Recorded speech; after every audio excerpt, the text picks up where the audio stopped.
know excited kayo matuto and ako din po, excited din po ako magturo kasi po as mentioned before, I'm a teacher by profession.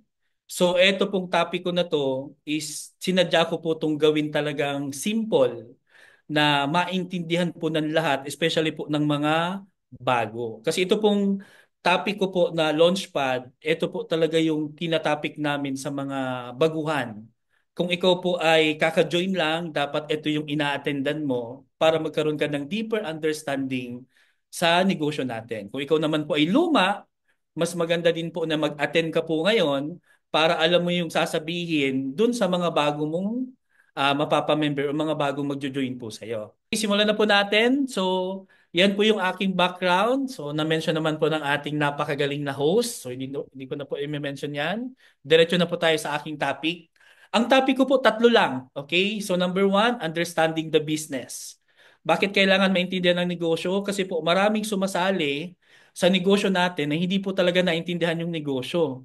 Yung iba, sumali kasi napugian lang, di ba? O kaya nagandahan lang dun sa nag-present sa kanya ng business. Bakit ko po yan alam? Kasi lagi kong na-experience. Okay, marami pong sumasali dito na siguro pinakitaan ng result, na-inspire, bigla nagpadala, pero hindi naman naintindihan yung negosyo. Kasi po ako, to be honest po, nung first time po sa akin itong pinakita, wala din po ako naintindihan. Pero naging clear po sa akin na pag ito ginawa ko, yayaman at kikita ako. 'Di ba? So ang ginawa ko, pikit mata, 'di ba? Ginawa ko yung negosyo, inaral ko na lang siya habang ginagawa ko yung business. Kasi ang negosyo daw natin, para po siyang pagbibisikleta. Matututunan mo siya habang ginagawa mo na siya. Alright, kaya stay put lang po kayo dyan. Mamaya po, bibigyan ko kayo ng deeper understanding. Ano ba yung negosyong pinasok mo? Second na pag-usapan natin is understanding the system.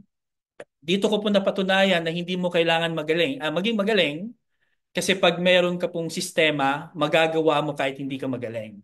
Ako po, hindi po ako marunong magluto. Nakakayaman pong aminin, I'm 43 years old. Pero natutulang po ako magluto during pandemic times. Ano lang yung ginawa ko? YouTube lang, di ba? Ano yung instruction sa YouTube? Ano yung recipe? Ano yung mga bibilhin? Ano yung gagawin? Sinundan ko lang siya step by step. And parang magic, bigla natuto po ako magluto. Okay? Kaya ito pong system na ituturo ko po sa inyo mamaya, 100% po guaranteed. Gawin mo lang po yung mga sasabihin ko, 100% kikita ka. Alright? Kahit hindi ka magaling, kahit baguhan ka. And third na pag-uusapan natin is understanding the network. Maraming tao po allergic, di ba? Maraming tao negative pag napapag-usapan po yung negosyong networking. Kasi nga, di mo din masisi, negative din kasi yung naririnig sa labas, kaya negative din ang understanding niya ng negosyo. Pero ako po, teacher po ako by profession o professional po ako. Aminin ko po sa inyo, negative din po ako ng umpisa. Pero nung naintindihan ko siya, nabaliw po talaga ako sa networking. Sa buong buhay ko po, 2 beses lang po ako na in love. Una sa misis ko. Pangalawa po sa networking nung naintindihan ko. Alright? Kaya for sure po may in love kayo dito. Okay, pag naintindihan nyo to. Okay, diretso na tayo. Part 1, understanding the business. Ano ba yung negosyo natin? Para hindi po tayo lumayo, hindi ka po malito, ang negosyo natin, wala po siyang pinagkaiba sa traditional business. Okay? So isipin nyo na lang po SM Mall, sari-sari store. Di ba kasi normally yan yung alam pag sinabing negosyo, yan yung alam nating negosyo. Okay? Number one, concept ng business, sa negosyo, importante ang capital.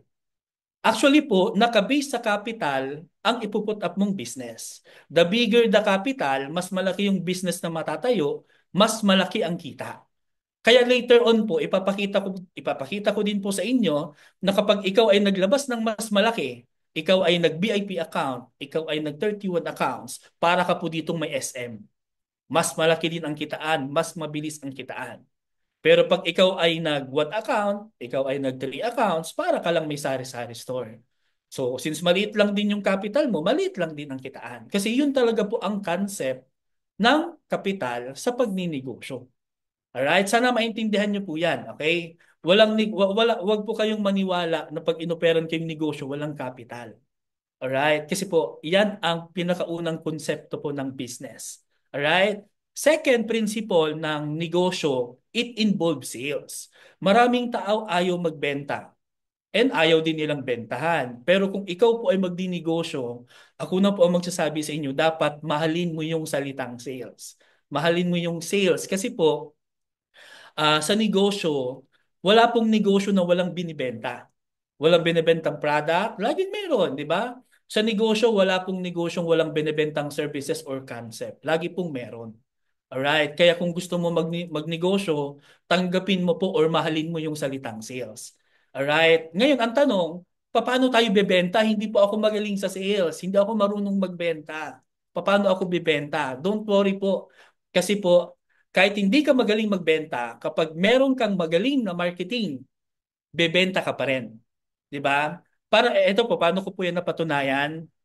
Ang taong bibili ng lupa, ang taong bibili ng sasakyan, kahit hindi magaling ang ahente, bibili at bibili pa rin 'yan. Kaya again, hindi mo kailangan maging magaling. Kailangan lang may magaling na marketing. Alright? So mamaya po, ituturo ko sa inyo ano yung marketing, ano yung system na meron tayo. Alright? Manonotice mo guys, yung mga malalaking brand, they spend million pagdating sa marketing. Yung mga tropa ko like si Piolo, si Sam Melby, yan, mga tropa ko kasi yan.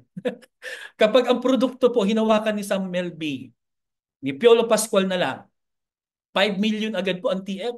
Hinawakan pa lang yung product, in-endorse pa lang yung product mo. 'Di ba? Iba pa yung ibabayad mo sa commercial sa TV kung ano ka commercial ka, iba pa yung bayad sa social media kung ipapasok mo pa siya sa SOCMED advertisement. So, million po ang bayad. Bakit okay lang maglabas ng million pagdating sa marketing? Kasi alam ng malalaking brand na pag naglabas silang malaki, million, million din ang babalik na sales. Manonotice mo yan sa mga, ito na lang, example na lang. Nung nakaraan pong Christmas, yung SM po dito sa amin sa Naga, I think mga tatlo or more than pa sila nag-sale. Nag-sale sila pag-release ng bonus ng mga empleyado. Nagkaroon din sila ng 12-12 sale. Nagkaroon din sila ng midnight sale. Nagkaroon din sila ng Christmas parade. Basically, ang pinaka-purpose ng marketing na ginawa nila is mag-inganyo ng mas marami magsha-shopping para magpasok ng mas maraming benta. So, ganun po gumagastos yung mga malalaking kumpanya pagdating po sa marketing. Alright? So mamaya po, mas maiintindihan niyo yan sa part 2 po natin. Gusto ko lang ipaintindi sa inyo na pag ikaw ang magninegosyo, part ng business mo is yung marketing. Alright? And eto po, hindi din po ito mawawala kung ikaw po ay may negosyo. Operational expense and overhead expense. Ang thinking kasi ng iba, nagbayad ng 50,000, nagbayad ng 100,000, nagbayad ng 200,000, that's it, tapos na. 'Di ba? I-clear ko lang po sa inyo, ang binili nyo po is tindahan pa lang. Parang ganito, may 100,000 ka, magdinegosyo ka ng sari-sari store. Yung 100,000 mo, pinatayo mo ng sari-sari store para magkasya siya, yung kalahati, nakasemento pa, pero yung kalahati, plywood sa kukulamber na lang ginamit mo. Kasi pagkakasyahin mo lang yung 100,000 eh.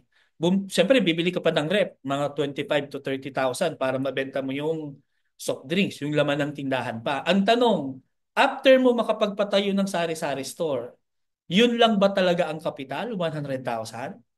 O may operational overhead expense ka pa? Una, kung hindi sa'yo yung lupa, magrerenta ka ng upa. Kung may tindera ka, magpapasweldo ka ng tindera mo. Siyempre, magbabayad ka ng kuryente, tubig. Pag nagpakabit ka ng CCTV mo, kasabay niyan yung wifi. In short, may monthly ka pong babayaran. Yun ang hindi po naiintindihan ng ibang nagninegosyo. Bakit nagbayad na ako ng ganitong amount? Bakit kailangan ko pa pala magbayad sa ads? Bakit kailangan ko pa pala mag-PMA? Part po kasi yun ng business mo. Parang sasakyan. Kapag ikaw ba ay bumili ng sasakyan, hindi ka magagasolina? Hindi ka ba mag-change oil para i-maintain yung sasakyan mo? Basically po, may maintenance po siya. So sa negosyo po natin, ganun din. Okay, so mamaya iisa-isahin ko po yan sa inyo. Ano yung mga operational expense natin para mapatakbo yung negosyo natin. Pero right now, gusto ko lang pong maintindihan nyo yung concept and principle sa pagbibusiness. Kasi it's the same thing. Traditional business, networking business, ECOVI, parehas lang po siya. Alright, meron po siyang ganito. Merong capital, sales, marketing, operational, and overhead expense. Alright, I hope clear po yan. Second, na gusto ko pong maintindihan nyo kasi hindi na po namin ito nadi-discuss po sa one-on-one presentation because of limited time na meron tayo. Okay. And hindi nyo din maiintindihan kung sa unang usapan pa lang ilalatag namin sa inyo lahat. Alright? Magkakaroon ka ng information overload. Pero this time, gusto ko pong maintindihan nyo yung word na conglomerate. Yung conglomerate po, pag tiningnan mo siya sa dictionary, sisimplihan lang natin, ito daw yung pagsama-sama ng iba't ibang kumpanya para mas lalo silang lumakas or mag-conquer ng mas malaking market. Manonotice mo to sa mga business tycoon. Kung manonotice mo guys, yung mga malalaking negosyante, hindi sila nagsisettle sa isang negosyo lang. Pag-usapan natin si SM. Henry C. Si Henry C, SM lang ba ang negosyo niya? Di ba nagsimula siya sa sapatos, dati binebenta, ano lang, Shoe Mart lang yan dati, bigla naging mall, and hindi natapos doon. Di ba nagkaroon siya ng another division, nagkaroon siya ng Banking and Finance Division, which is Banco de Oro. Ang BDO ba, malaki agad yun nung nagsimula. Maliit lang dati ang BDO. Lumaki siya nung na-acquire niya ang PCI Equitable Bank. Hindi sila mas lumaki. 'Di ba? So ano yung sistema nila? Yung SM may sarili po itong sistema. May sarili po itong presidente, may sariling BP, may sarili itong marketing. Iba din po ang presidente, BP, marketing ng BDO. Iba din po ang SMDC, yung real estate division nila. Iba din po yung sa retailing nila na SM Bonus. So lahat po yun, iba't ibang kumpanya technically. 'Di ba? Pero iisang kumpanya lang din sila. Ganun po nag-work yung conglomerate. Same thing din po kay John Gokong Wei. Si John Gokong Wei po, may Robinsons Bank, may Robinsons Mall. Pagdating sa eroplano, may Cebu Pacific, meron din siyang barko. May hotel din siya. Pagdating sa hotel, may Go Hotel, may Summit. 'Di ba? So marami din po siyang business na naka-conglomerate po sila. Okay? Kumbaga iba't ibang kumpanya pero technically isang kumpanya. Yan po yung ibig sabihin po ng conglomerate. And siyempre, yung company natin, gusto natin lumaki ng lumaki, siyempre gagayahin natin yung diskarte ng mga big time na negosyante. Kaya po ginaya din natin ang conglomerate. So, ano yung company natin? Ang mother company natin is Alliance in Motion Global. We are running 19 years na po. Kaya kung may tanong kung tatagal ba yan, guys, no question kung tatagal kasi nga 19 years na tayo. Alright? Yung dalawang anak ko po hindi pa pinapanganak, meron na pong Alliance in Motion Global. Ngayon po, itong Alliance in Motion Global, right now, meron na po tayong existing 4 division and may mga upcoming division pa po tayo. Alright? Andyan yung Empowered Consumerism, Orbis Victus International, may Bibo tayo, Alpha East Franchise Corporation, and yung upcoming po na ilo-launch natin na ECC or e-crowd commerce. Okay? Pero ano pa lang po yan? On process pa po yan. So pag-usapan natin yung as of now existing. Number one, meron tayong Empowered Consumerism. So dito po, andito yung mga health and wellness product po natin. Alright, so andito yung mga supplement, mga collagen, 'di ba? Mga barley, pampaganda, pampabata, 'di ba? Sama-sama po 'yan dito. Basta lahat ng product na inclined sa health and wellness nasa empowered consumerism po 'yan. Ngayon, dito po sa Empowered Consumerism or EC, meron po itong sariling business package. So pwede ka po dito bumili ng business package na Neoverse, which is 3 accounts, Technoverse 7 accounts, Digiverse 15 accounts, and Megaverse, ito yung VIP account na 31 accounts. Alright?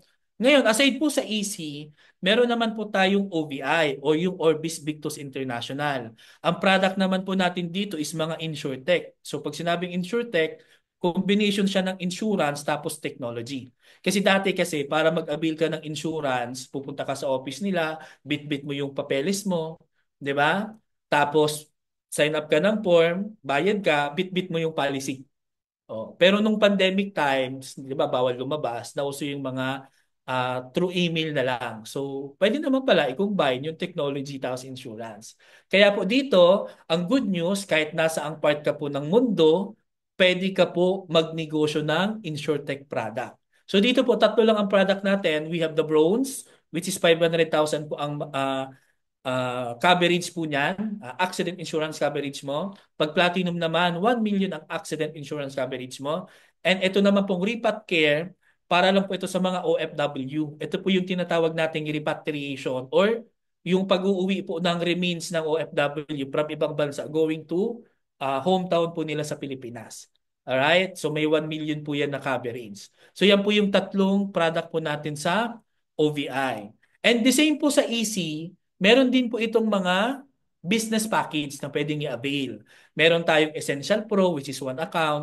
Essential one account, Essential Pro 2 accounts, Enterprise 3 accounts, Max Big 2 7 accounts, and meron tayong mga corporate accounts na pang-offer po sa mga cooperative, negosyante, na pwede nilang i-salary deduction po yung mga insurance coverage sa mga tao po nila. Alright? So yan po yung sa ano natin sa OVI. Ngayon, ito naman po yung ano natin, third division, yung financial and banking division natin which is Bibo Super App. Ito po nasa phase 1 pa lang po ito. So under development pa ito. Pero ang maganda po dito, nagagamit na natin siya for sariling payout. Kasi dati kasi ang payout natin, tie-upan natin ang BDO. Pero right now, good news po, sariling atin po ito. If you're familiar with GCash, it's the same thing po. Sorry, magkaiba pala sila, pero the same po sila ng nagagawa. Okay? Yung nagagawa mo sa GCash, magagawa mo din po dito sa Bibo. So pwede ka mag-cash in, pwede ka mag-cash out. So yung income mo po galing sa web page, pag kuman mo ng encashment, dito po yan papasok sa Bibo. Tapos galing sa Bibo, pwede mo na po siyang i-transfer papunta sa BDO, sa BPI, RCBC, kahit anong bangko po pwede mo siyang ipadala. Or sa mga remittance center. 'Di ba? Palawan, Pera Padala, Cebuana, pwede din po 'yan. Pwede ka din po dito magbayad direkta ng bill. Halimbawa, nasa Canada ka. Hindi mo na kailangan magpadala sa pinsan mo or kung kaninong relative mo para bayaran yung kuryente nyo. Pwede ka na po dito magbayad ng kuryente, ng tubig, ng wifi, cable TV, and hindi lang po yun. Pati po mga government agency. Pwede ka po direkta magbayad ng SSS mo, GSIS mo, PhilHealth mo. Lahat po yan pwedeng magawa dito sa Bibo. Tapos kung ikaw naman po ay OFW, may mga kasamahan ka na may mga roaming number, tapos nagpapaload pa sila sa Pilipinas, ang maganda po dito, meron ka po ditong i-load. So pwede ka mag-load on all networks. So lahat po yan pwedeng gawin po dito sa Vivo Super App. Tapos syempre, meron po yung kita. So may markup profit ka ng mga 1 peso, 2 pesos, 3 pesos. Barya, pero again, pag marami, pera pa din po yan. Alright? So yan po yung Vivo Super App natin. Ang phase 2 po niyan guys, magkakaroon po tayo ng Vivo Bank. Alright? So ano lang po siya, parang ATM machine na ikakalat po natin. Kung nakita nyo sa 7-Eleven, di ba mayroon parang kiosk type doon na ATM machine, magkakaroon po tayo ng ganon. Yan po yung ating phase 2. Alright? And ito naman po yung Alpha East Franchise Corporation. Ito naman po yung ating franchise division. Kasi may mga client kasi tayo na gusto nila may physical store. So kung ganun ang gusto, di ang i-offer natin franchise. Ito naman po is 269,990. Yan po yung all-in franchise. So ang maganda po dito, pag sinabing all-in, kasali na po lahat, mag-ooperate ka na lang. Alright? Kasi po, yung mga gamit, tapos yung pag-ayos ng pwesto, pag-training ng empleyado mo, sila na po lahat ang gagawa nun. Alright? So meron po tayo ditong Matchin as a pioneer franchise po natin yan. Ano po yan? Milk tea. Yan. So sobrang sarap, tapos mura lang. Alright? So again, that's only 269,990. Alright? Tapos automatic po, may business accounts ka na rin po dyan. Alright? So, yan po yung ating part 1. So, I hope may naintindihan po kayo ng medyo malalim pagdating po sa ating business side. Alright? Ngayon naman po, pag-usapan natin yung system na meron tayo. Paano ba ako dyan kikita ng malaki? Gusto ko yung negosyo. Kaya lang, paano ko siya sisimulan? Alright? First system na dapat magawa nyo. Ito po, suggestion. It's up to you kung gagawin mo. Pero again, sabi ko nga sa inyo dun sa part 1, ang negosyo po natin parang SM kapag ikaw ay naka 31 accounts. Pero pag ikaw ay naka 1 account, 3 accounts lang, para ka lang may sari-sari store. So, ang tanong, ano bang gusto mong kitaan? Malaki or maliit? Kaya it's up to you kung gusto mo mag-VIP account or 31 accounts. Pero ito po, for better understanding po, para maintindihan nyo po, gaano kaganda ang 31 accounts. Mag-imagine ka po ng building na may 5 palapag. Ganun po pag ikaw ay naka 31 accounts. Kasi pag ikaw ay nag-one account, ang kitaan mo lang, yung one account mo na yan, ang tawag dyan, first level mo. 'Di ba? So para ka lang may isang palapag na building. Pero kapag ikaw ay nag 3 accounts, sa ilalim kasi ng one account mo, 'di ba may left and right ka? So andyan yung number 2, andyan yung number 3. Instead ang ilalagay mo diyan is recruit mo, ang ilalagay mo diyan add accounts mo. So pag binili mo yung 2 and 3, parang binili mo yung second level mo or yung second floor mo sa iyo yan. 'Di ba? So may dalawang palapag kang kumikita. Tama ba? O ngayon, pag binili mo yung 4, 5, 6, 7, yan yung third level mo. So para kang may 3 palapag na building.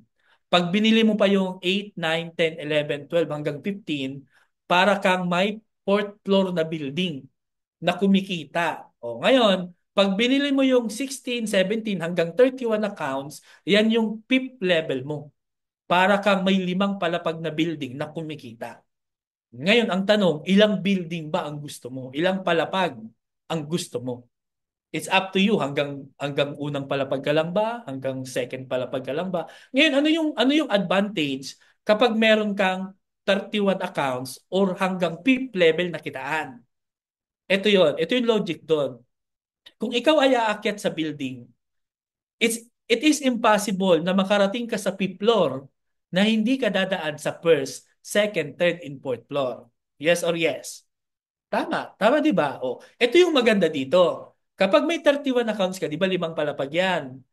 Every time na may sale, yung ika-6th level mo, down to infinity level, lahat po yan dadaan sa fifth, fourth, third, second, and first. Ibig sabihin, 5 beses ka kumikita dahil naka 31 accounts ka. Ganun kaganda po yun. Ito para maintindihan nyo. Di ba sa marketing plan natin, ang usapan, pag may sale sa left, may sale sa right, meron kang commission na 1,800 pesos. Kung natatandaan nyo yun, tama ba? O ngayon, sabihin na lang natin na yung 1,800 pesos na yon dumaan sa first, second, third, and fourth, and fifth mo. Kaya 1,800 times 5, kumita ka ng 9,000 pesos. Pero kung ikaw ay naka one account lang, ang kita mo lang 1,800. 'Di ba? Pero pag naka 3 accounts ka, pwedeng kumita ka ng 2 times na 1,800. Kasi dalawang level ang kikita sa'yo na nagigets nyo. So, ganun kaganda po yung 31 accounts. Ngayon, pwede mong palampasin. Maliit na amount, 1,800, 9,000, maliit na amount. Ito yung catch.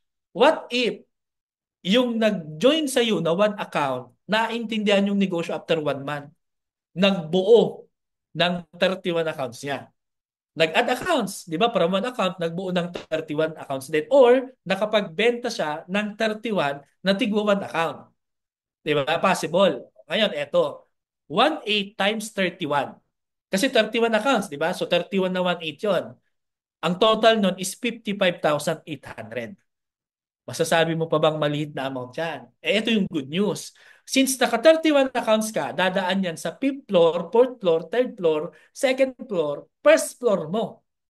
Tama? So 55,800 times 5, ang kikitain mo po is tumataginting na almost 280,000. Yan po yung perang nawawala sa iyo every time po na may nagte-31 accounts po sa ilalim mo. Kung ikaw ay hindi naka 31 accounts. Kaya huwag kayong manghinayang guys sa 31 accounts. Kasi kami po, ako, yung wife ko, yung eldest son ko po, lahat po kami naka 31 accounts.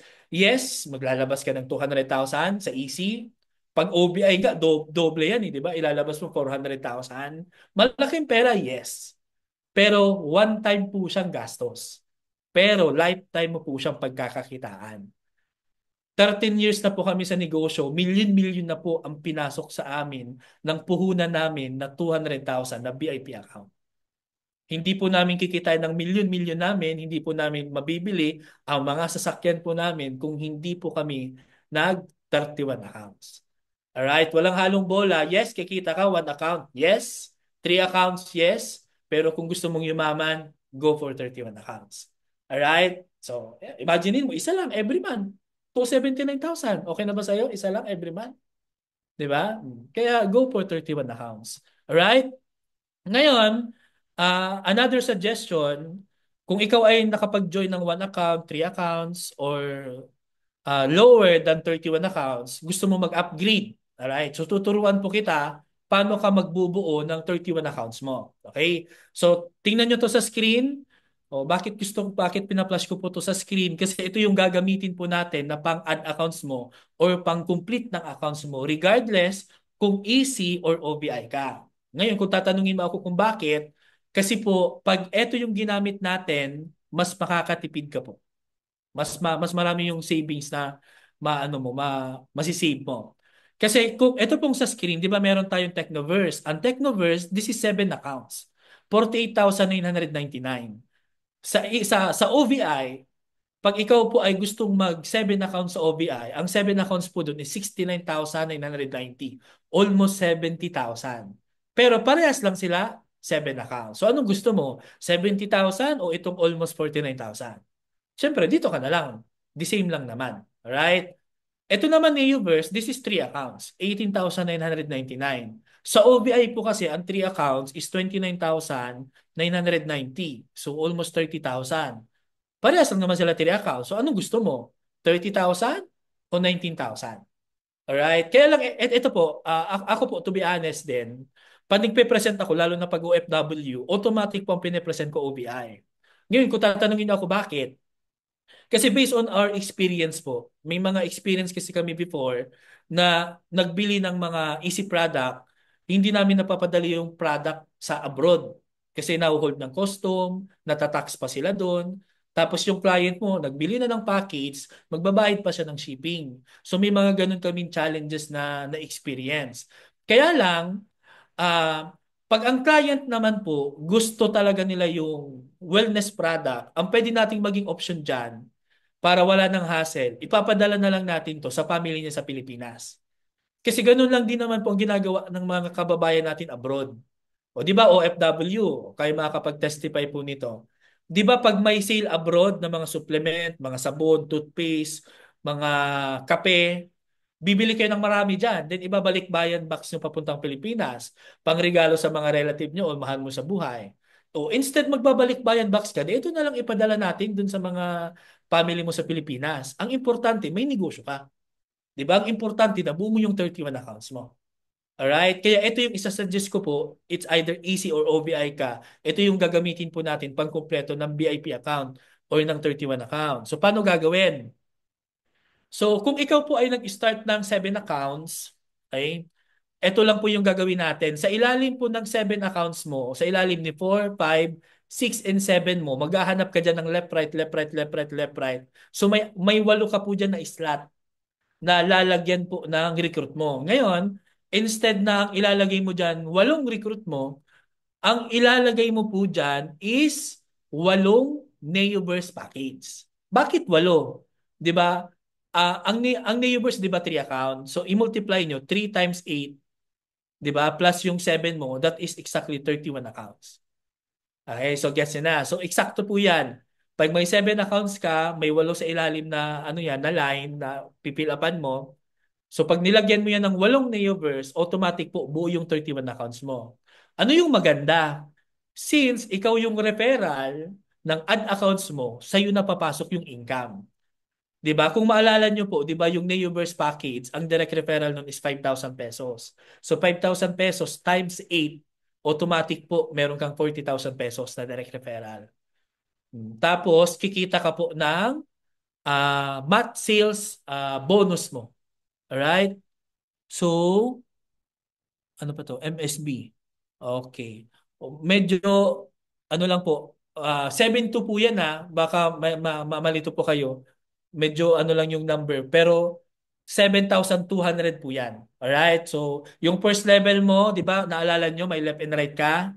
Ikaw din yon. So, yung first level mo, kikita ng 7,200. Second level mo, kikita ng 7,200. Third level mo, kikita ng 7,200. So, parang tatlong palapag mo, kumita.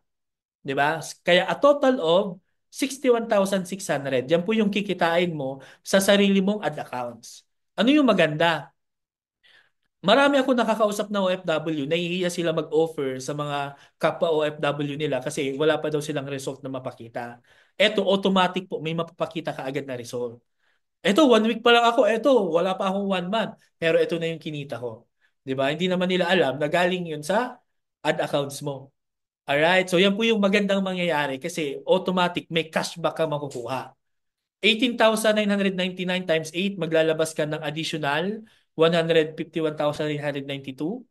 Di ba? Yes, so pwede mo sabihin malaking pera yan. Pero ang good news, automatic, may cashback ka na marireceive na 61,600.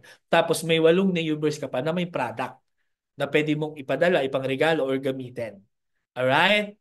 Next, na pwede mong gawin is yung 3 accounts to 31 accounts naman. Example, nag-start ka naman sa 3 accounts lang. So sa ilalim ni number 2, 'di ba may left and right 'yan. Sa ilalim ni number 3, may left and right 'yan. Ngayon, instead magre-recruit ka ng 4 na tao na ilalagay sa ilalim ni 2 and 3, ang ilalagay mo po diyan 4 na Technoverse, which is ikaw din 'yon. 'Di ba yung Technoverse, yan yung 48,999, that is 7 accounts. So 7, 14, 21, 28 plus 3 accounts, that is 31 accounts. Alright? So magkano yan? Ang direct referral po ng 48,999 na Technoverse is 10,000 pesos. Eh di ba apat yan? Since ikaw yung referral ng sarili mo, sa'yo papasok yan. So 10,000 times 4, may 40,000 ka po agad nakikita. Tapos yung first level mo, which is yung first account mo, kikita yan ng match sales bonus na 10,800. Yung second level mo, yung 2 entry mo, kikita din po yan ng 10,800. 'Di ba? So, nagigets mo bakit gaano ka ganito 31 accounts? Kasi kung ilang palapag yan, times 2, times 3, times 4, times 5 yung income.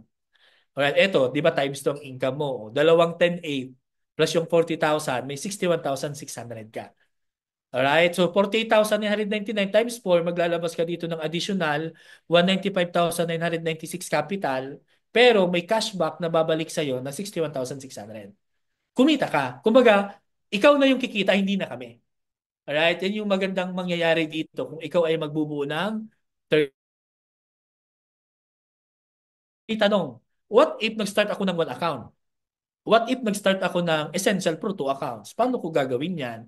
So, ang gawin mo po, ang pinaka-advice ko, magbuo ka muna ng 7 accounts. Example, nag-start ka 1 account. Kung nag-start ka ng 1 account, di mag-add accounts ka muna ng 3 accounts, dalawang neighbors, para mabuo mo yung 7 accounts. Pag nabuo mo yung 7 accounts, magdagdag ka na lang ng 8 neighbors. So, ito pa rin po yung kakalabasan niyan. O kaya naman, kung ano ka, nag-join ka ng 2 account, di ba? Essential Pro, o di mag-add accounts ka muna ng isang Neoverse, tapos add accounts ka ulit ng isang Technoverse para mabuo mo yung 7 accounts. Then, ito ulit. 'Di ba? Para hindi na kayo mahirapan mag-compute. Tapos mag-structure ng structure mo. Alright? So, again, yan po ay suggestion. It's up to you kung gagawin mo. Pero kung ang tanong mo, gusto mong kumita ng malaki, gusto mong kumita ng mabilisan, tapos gusto mo ng honest na sagot, yan po yung sagot ko sa inyo. Bumuo kayo ng 31 accounts nyo.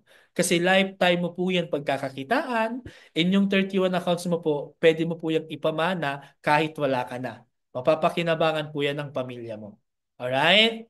Ngayon, pag-usapan po natin yung marketing strategy na kanina ko pa po sa inyo minimension. Di ba? Sabi ko sa inyo kanina, para bumenta ang isang negosyo, dapat meron kang marketing strategy.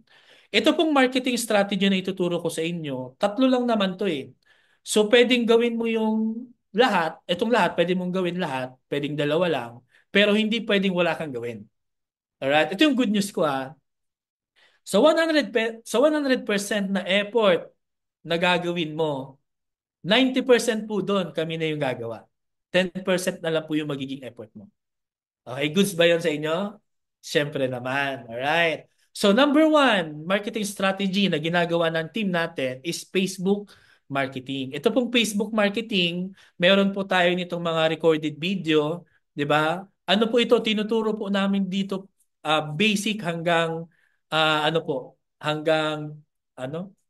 Advance. Yan. Alright. So, ano yung basic? Pag-ayos ng profile picture mo, pag-ayos ng cover photo mo, ano yung dapat pinopost mo, paano mo isi-set public yung account mo, bakit kailangan public, di ba? So, lahat po yun tinuturo. Script, pag may nag-message sa'yo ng ganito, anong isasagot, copy-paste, send. Ituturo din po yun. TikTok marketing, lahat din po ng SOCMED tinuturo po. Kaya itanong nyo na lang po sa sponsor nyo kung paano po itong Facebook marketing kasi po may ipo-forward na lang po yan sa'yo na recorded video. Plus, meron din po tayong mga Zoom event na kagaya po nito na mas mamamaster mo yung Facebook marketing. So, ang tawag po namin dito is mano-mano na pagmamarket. Alright? Kaya lang, mostly po ng OFW na nakakausap namin, wala silang time para gawin to. Kasi nga, busy sila. Ang iba sa kanila, dalawa, tatlo yung trabaho. Ang iba sa kanila, 5 hours na lang yung free time. Tapos, kukunin mo pa yung 2 hours, di ba? 3 hours na lang yung tulog nila. So, hindi talaga nila to magagawa, yung iba sa kanila. Kaya po, eto, good news ha. Again, sa mga OFW partners po namin, kung hindi nyo po kaya ang Facebook marketing, hindi nyo to kayang gawin, it's okay. Kahit hindi nyo to gawin. Kasi kami po ang gagawa nito para sa inyo. Alright? So clear tayo ha. Optional ito kung gagawin nyo or hindi. Second, referral system. Ito pong referral system, wala din po itong kahirap-hirap kung ikaw po ay busy tao. Let's say kung ikaw ay OFW, negosyante, sobrang busy, ang magiging trabaho mo lang po dito, gumawa ng group chat. Yan lang po. Alright? Alam mo, may client ka, si Lorna. O gawa ka ng group chat. Ikaw, si Lorna, tapos yung sponsor mo o yung coach mentor mo. Kahit tulog ka, kahit busy ka sa ginagawa mo, yung mentor mo, yung coach mo ang magpipresent ng negosyo, hindi ikaw. Ngayon, pag nag-avail yun, si Lorna, ng negosyo natin, kasi pwedeng mag-avail yan ng product, pwede mag-avail yan ng business package. Either of the two, yung income po sa iyo mapupunta. Good news, hindi nyo kami empleyado, pero nagtatrabaho kami sa inyo na para nyong empleyado, pero hindi nyo kami kailangan sweldohan. Yan po yung good news ko sa inyo. Alright? Mhm. Kaya yung iba po yung iba po wag naman kayong maging demanding na, 'di ba? O kung utos-utusan nyo kami. Uy, kausapin mo to, ganyan, ganyan. Okay, pero ano, sa amin po, masaya kami ginagawa 'yon. Kaya lang dapat maintindihan nyo din na hindi lang po kayo din ang aming kinikiter. Marami po kayo. So, minsan po, pasensya kayo kung late kami nakakapag-reply, 'di ba? Kasi yun nga, marami po kayong ina-assist namin. Alright? Pero yun po, lahat po yun, bibigyan po namin kayo ng oras. Basta ang usapan natin, yung referral system na yan, group chat lang po ang gagawin mo. Kami na bahala sa lahat. Alright?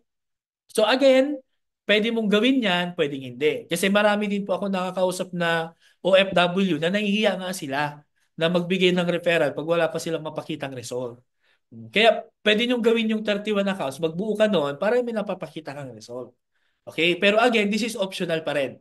So pwede mong gawin, pwedeng hindi. Pero itong sa last na sasabihin ko, ito yung kailangan mong gawin, hindi pwedeng hindi.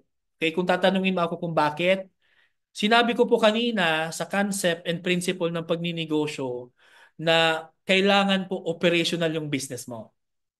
Alright? Kung naalala nyo, tama ba? Para saan pa nagkapital ka ng 100,000 sa sari-sari store?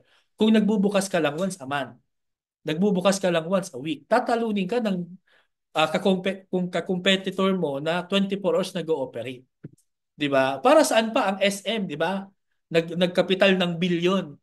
Kung mag-open lang siya ng once a week, 'di ba? Once a month. So dapat ang negosyo mo as much as possible dapat bukas siya araw-araw. 'Di ba? Bakit yumaman sa SM? Sige nga, 'di ba? Bakit yumaman? Sila ang nagpauso na late na ano tawag dito? Alas 10 ang sarado ng mall. 'Di ba ang ibang store sarado na sila ng 7, sarado na ng 6, pero ang SM bukas hanggang 10, 'di ba? Pag may mga occasion, may mga midnight sale sila, 'di ba? O sila din ang nagpauso na kahit Sunday bukas kasi mostly ng mga negosyante lalo na pag Pinoy yung nagninegosyo, Pag family day ay pag Sunday kasi family day kasi kaya sarado sila pag Sunday. Pero iba pag Chinese, kahit Sunday bukas. Sa amin nga baha na, bukas pa rin.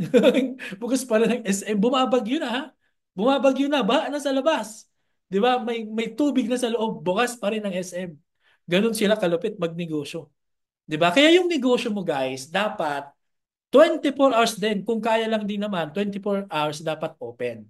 Ito yung kagandahan po ng Meta Ads or boosting. Alright? Ito yung good news ha. Again, out of 100% na effort, kami na po ang tatrabaho nito, 10% na lang po ang magiging participation mo. Ano yung participation mo sa Meta Ads or boosting? Yung pagpapan na lang po ng ads or ng boosting. Wala ka na pong iisipin sa pag-set up ng Facebook page. Kami na po gagawa. May mga nakaredy na kaming Facebook page. Kasi kung may kakilala ka pong content creator, may kakilala ka pong mga YouTuber, tanungin mo po yan. May binabayaran yan na content creator, may binabayaran yan na editor, iba yung taga-edit ng video, iba yung taga-edit ng poster niyan, iba yung taga-post niyan sa FB. So, importante 'yun kasi ang binabayaran kasi natin or mas malaki ang chance na yung ads mo makita, lagi nakikita pag may engagement ka lagi, 'di ba? Kaya kailangan active yung account mo, kailangan active yung Facebook page mo. Paano mo mapapa-active 'yan? Dapat 24 hours 'yan na dapat laging may post, dapat laging may nag-engage, may nagla-like, may nagko-comment, 'di ba? May nag-heart. Oh. Ngayon ang tanong, paano magagawa 'yan kung ikaw ay OFW? 'Di ba? Tapos you have limited time. Kaya eto, ang good news, kami na po lahat ang tatrabaho niyan. Alright? Ngayon ang gagawin mo lang po is funding. Paano po 'yan? Ito yung suggestion ko ah. Pwede niyo pong gawin, pwedeng hindi. Alright? Pero again, sabi ko nga sa inyo, pag sinundan niyo yung advice ko, 100% kikita ka.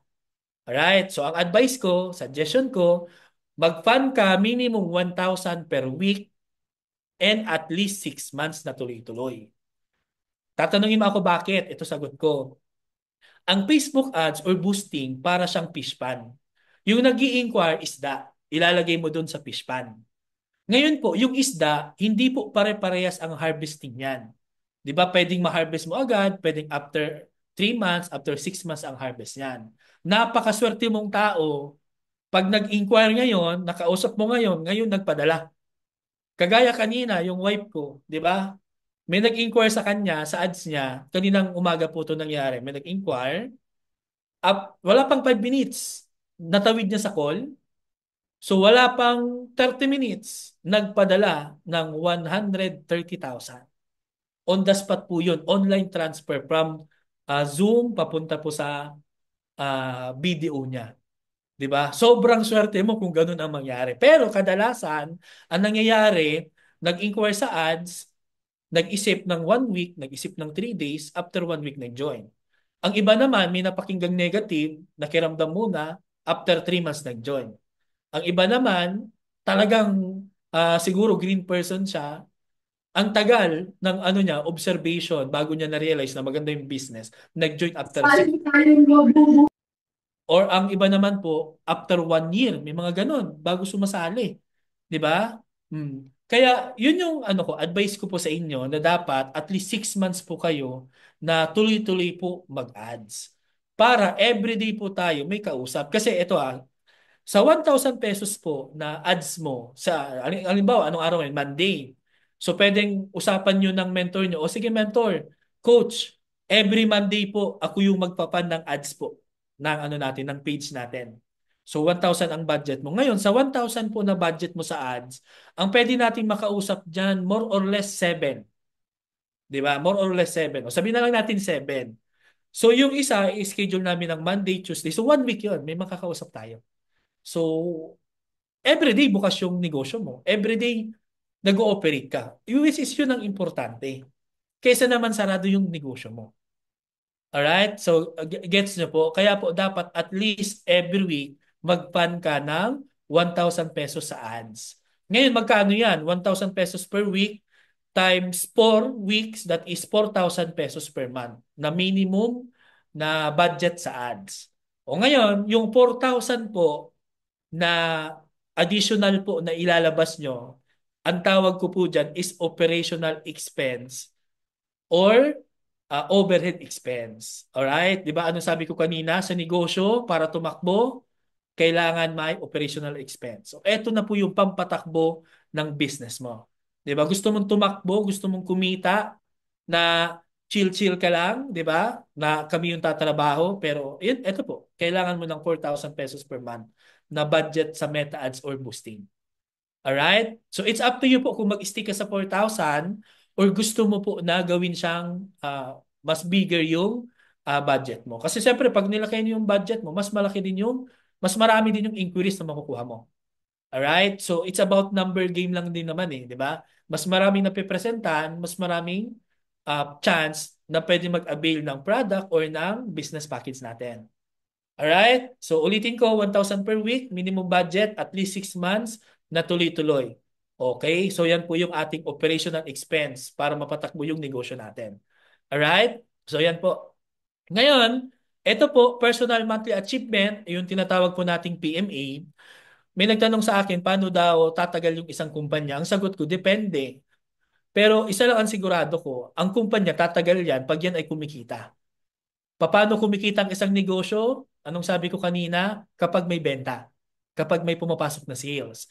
Ngayon, paano nagawa ng kumpanya natin na sa 19 years na time na yan, lagi tayong kumikita? Ito yung sagot. Ito yung nagpapatagal sa kumpanya. Yung tinatawag nating PMA or Personal Monthly Achievement or sa madaling sabi, this is quota or maintenance. Alright? Tulong natin to sa kumpanya para masigurado yung kumpanya na may benta sila.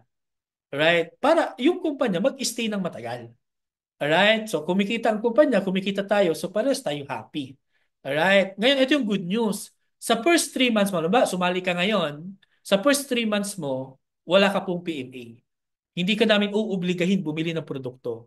Pero kapag ikaw ay 3 months na, sa ika-4 na buwan mo na, ikaw po ay bibili na ng worth 500 pesos na product. Alright? So clear po yan ha. 4 months onwards, required ka na pong bumili ng 500 pesos na product, which is sobrang liit. Di ba, bibili ka lang ng kape, toothpaste, sabon, ginagamit mo naman yan dati, mag-change brand ka lang. Alright? O ngayon, pag ang income mo po is umabot na sa 200,000 pataas, ang magiging maintenance mo na po niyan or yung PMA is 0.334 positional points or equivalent po yan sa 2,400 pesos na product purchase every month. Which is, experience ko po sa akin po ang 2,400 na produkto sa akin pa lang po kulang na. Pinag-uusapan po dito, konsumo ng pamilya mo. Kaya kulang po yan, 2,400 per month. Pero yan po ay kung ang income mo is 200,000 na pataas. Pero kung ang income mo hindi pa naman umabot ng 200,000, o dito ka lang sa 500 per month. Alright? So again, ito po ay prerequisite. Kailangan. Kasi po kapag ikaw ay hindi nakapag-PMA, ibig sabihin po, inactive po yung account mo. Meaning, kahit may transaction ka sa ilalim, wala pong aakyat sa yung points, walang aakyat sa yung income. Kaya you need na monthly po ma-monitor ang inyong PMA. Alright? So sa lahat po ng mga leaders, dapat may listahan kayo nito ng mga ano nyo, mga downlines niyo, mga active downlines na dapat na monitor niyo yung PMA nila para ma-secure yung income mo, tapos income din nila. Alright? Ngayon, dito na po tayo sa ating last part. Yes, matatapos na tayo. Number 3, understanding the network. So again, dito po ako na in love sa pangalawang pagkakataon nung naintindihan ko yung networking. Kasi dati, ang thinking ko din dati sa networking, una-unahan yan, taas lang yung kumikita dyan, scam yan, lokohan yan, pera-pera yan, pinagkakakitaan ka lang dyan. Yan yung dating understanding ko. Pero, nung naintindihan ko po kung ano talaga ang networking, as in, na-shift ako na 180 degrees po. Nagbago yung thinking ko sa pag-network po. Alright? Ito, basic principle po ng networking. Dapat maintindihan nyo po yung 4 quadrants na tinatawag. Tayo daw po ay nahati sa 4 na population in terms of pagkita ng pera. Alright? So, employment, self-employed, business, investor. Ngayon, ang tanong, nasan ka dyan? Ang tanong, depende kung ano yung ginagawa mo. Ito, clear na sample para di ka malito. Kung ikaw ay doktor, kung ikaw ay doktor, nagtatrabaho ka sa ospital, nagta-time in, nagta-time out ka, ang tawag sa'yo is doktor na empleyado. Alright? So, belong ka dito sa tinatawag na left side quadrant. Ito yung nasa law of singleness na concept. Yan. Alright? Concept. Yan. Pero kapag yung doktor, let's say yung empleyadong doktor, nakaipon, sabi niya, what if magtayo na lang ako ng sarili kong clinic? Kuha ko ng sarili kong secretary, kuha ko ng sarili kong pasyente. So nagtayo, nagkaroon ng clinic, may sariling pasyente, may secretary. Ang tawag naman sa kanya, doktor na self-employed. Which is, nasa left side of the quadrant, law of singleness yung concept. Bakit?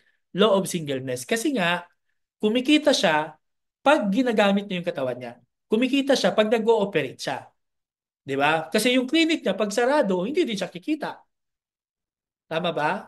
Pag empleyado siya, pag hindi siya nag-time out, hindi rin siya kikita. Yun ang problema pag nakaasa ka sa katawan mo. Ang tawag doon, law of singleness. Kaya ang goal, makatawid dito sa right side of the quadrant.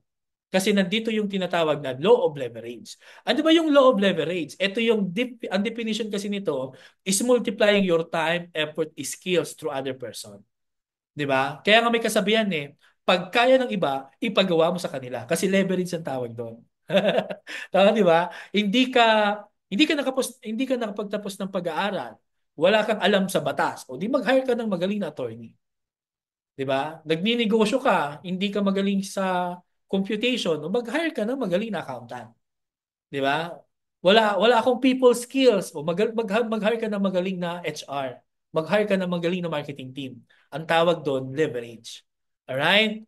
So, yan yung meron dito sa business and investment side or investor side.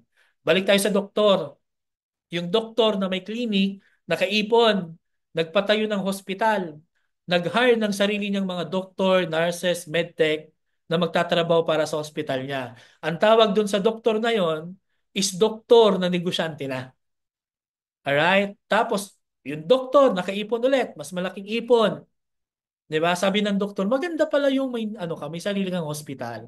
Ano kaya kung mag-branch out ako another hospital pa. Kaya lang hindi ko na kaya, hindi na kaya ng time ko. Kausapin ko na lang yung mga colleagues ko, na mga doktor din, na ako na lang yung maglalabas ng 100 million capital para dun sa hospital na yon. Then ang usapan na lang namin, bigyan na lang ako ng 5% income every month dun sa hospital na yon. Ang tawag doon, investment na. Yung doktor, ang tawag niya sa kanya, investor.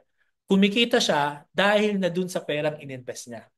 Alright? So pag dumating ka sa point na ang nagtatrabaho na para sa iyo hindi na katawan mo, ang nagtatrabaho na para sa iyo is yung pera mo, yun yung pinaka the best na position sa quadrant. Kasi again, ang katawan mo napapagod. Pero pag ang pera ang nagtatrabaho, ang pera po hindi yan napapagod. Kaya again, ang goal natin from left side, makatawid into right side para magkaroon tayo ng tinatawag na leverage. Classic example para mas maintindihan nyo. Labor comparison.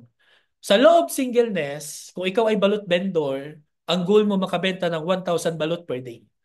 Okay, para ma-meet mo yung target income mo, 'di ba? Para ma-survive mo yung pamilya mo, 'di ba? Yung mga needs and wants mo. So 1,000 ang target mo. Pwede mong gawin 'yan mag-isa. Kaya lang, what if sa sobrang sipag mo, umulan, umaraw, bumabagyo man, mainit, nagbebenta ka ng balot, nagkasakit ka ngayon. And take note, ang katawan mo hindi yan forever bata.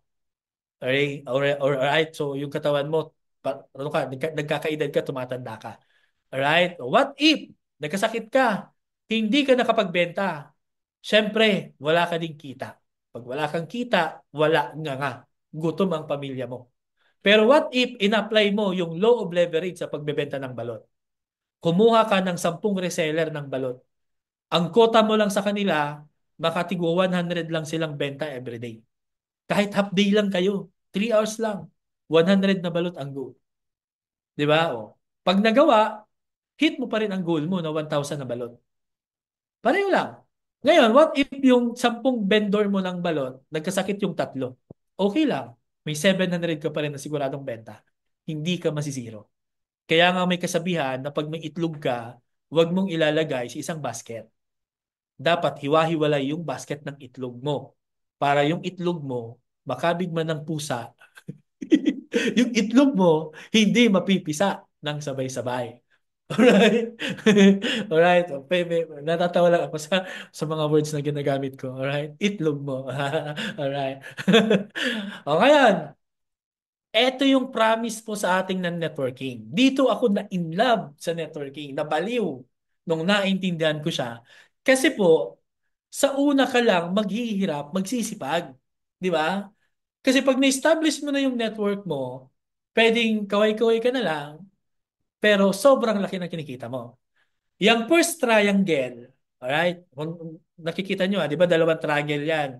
Yung first triangle, yan yung representation ng ikaw tapos ng network mo. Alright? Yun naman, isang triangle, ang representation naman yan is yung income mo. Tapos yung inverted triangle, yan naman yung representation ng effort mo. Alright? So hopefully nagigets nyo. Yung kulay green na line sa pinakataas, yan yung nagsisimula ka pa lang. Nung nagsisimula ka pa lang, mag-isa ka. Anumang trabaho ang gawin mo, syempre mag-isa ka. Ikaw lahat. Na-imagine nyo ba ako yung nag-voice over, ako yung host, ako yung tech, ako lahat. Tama ba? Matrabaho talaga siya kung sa matrabaho. Tapos, at the end of the day, pagod na pagod ka kasi grabe yung effort mo, pero ang liit ng kita mo. Di ba? Yan yung feeling nung nagsisimula ka. Alright? Pero habang tinatrabaho mo yung negosyo mo, siyempre nagkakaroon ka ng left and right, natitraining mo yung left and right mo, nagkakaroon din sila ng left and right, dumadami ka. Nung nagsisimula ng dumadami ka, yung kulay red na line. So habang dumadami na yung leverage mo, siyempre yung effort mo lumilit na. Lumilit yung effort mo, pero yung income mo palaki ng palaki. And ang good news po dyan, pag dumating na po ang point na nandyan ka na sa blue line. Ano yung blue line? Sobrang laki na ng organization mo. To the point na wala ka nang ginagawa. Di ba? Less ng effort mo. Pero sobrang laki na ng income mo. Yung tipong nasa Paris ka, pinapasyal mo yung aso mo. Di ba? Pero sobrang laki pa rin ang kinikita mo. Di ba? So, ganun po yung promise po ng negosyo natin na leverage po. Kaya kung magagawa nyo lang ng tama yung negosyo po natin, ako na po magsasabi sa inyo, sobrang sarap po talaga kapag dumating ka sa dulo na meron ka na po nitong leverage. Alright? So, yan po. Tapos na po ako, guys. Pero ito dito po ako magtatapos sa kwento. Ah, ito pong kwento ko na to, ano po ito, totoo po itong nangyari. Alright? Ikakwento ko lang sa inyo para maintindihan din po ng iba. May nakausap po akong lalaki po, taga Canada. Hindi ko napapangalanan. Medyo piloso po siya. So, prinesent ko sa kanya yung OVI.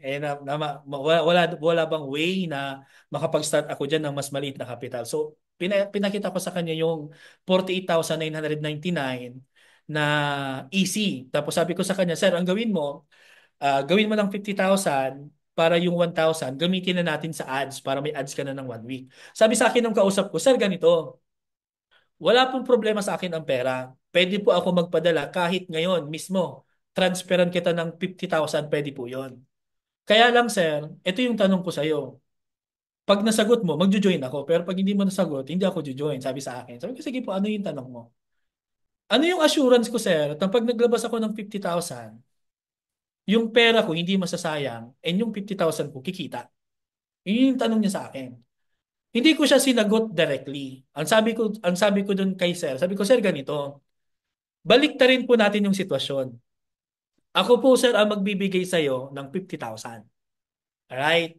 Sir, kunwari, ikaw yung registrar ng isang school, isang university. Ikaw yung registrar, ikaw din po yung accountant. So, sa'yo po ako magbabayad ng 50,000. Ito, sir, sasabihin ko sa'yo. Sir, magbabayad po ako ng 50,000 tuition fee ko. Ano yung assurance ko na gagraduate ako? Ngayon, kung hindi mo ako mabibigyan ng assurance na gagraduate ako, hindi ako mag-enroll. Ito yung sabi ko kay sir. Po. Sir, ano po yung isasagot mo sa akin? Sabi sa akin ni sir, ay syempre, hindi kita bibigyan ng assurance na makakagraduate ka kahit nagbayad ka ng 50,000. Sabi ko, bakit sir? Siyempre, depende yan sa'yo kung papasok ka. Depende yan sa'yo kung gagawa ka ng project sa school. Depende yan sa'yo kung ipapasa mo ang exam. Sabi ko kay sir, yan po yung eksaktong sagot ko din sa'yo. Yung 50,000 mo, hindi ko po yan mabibigyan ng assurance, nakikita yan. Pero ang masisigurado ko po sa inyo, yung tinuro ko sa inyo na marketing system, kapag ginawa mo po yun, 100%, yun ang assurance ko, nakikita ka. Pero kung wala ka pong gagawin, hindi ko mapapromise sa yung kikita ka. Alright? Kaya I hope, guys, naintindihan nyo yung negosyo natin. Kasi maraming nagninegosyo po na ang thinking nila, pagbigay nila ng pera, kikita na sila. Alright? So hindi po yun ganon. So again, ito po ulitin ko po sa inyo hindi nyo kami empleyado. Pero nagtatrabaho kami para sa inyo. Yung promise namin sa inyo na 90% na trabaho na gagawin namin is buong puso namin ginagampanan, ginagawa namin yung part namin sa inyo. Ang pakiusap ko lang po sa inyo, yung 10% na dapat gawin nyo, yun lang ang pakiusap ko na sana gawin nyo din. Na para, hindi yung parang ang dating, hinahanapan nyo kami, na hindi nyo na maginagawa, yung 10% na lang na effort nyo. Alright? So I hope clear tayo doon. Magtutulungan po tayo sa negosyo natin. Alright? So, yan po. Yan lang po. I hope may natutunan po kayo sa akin.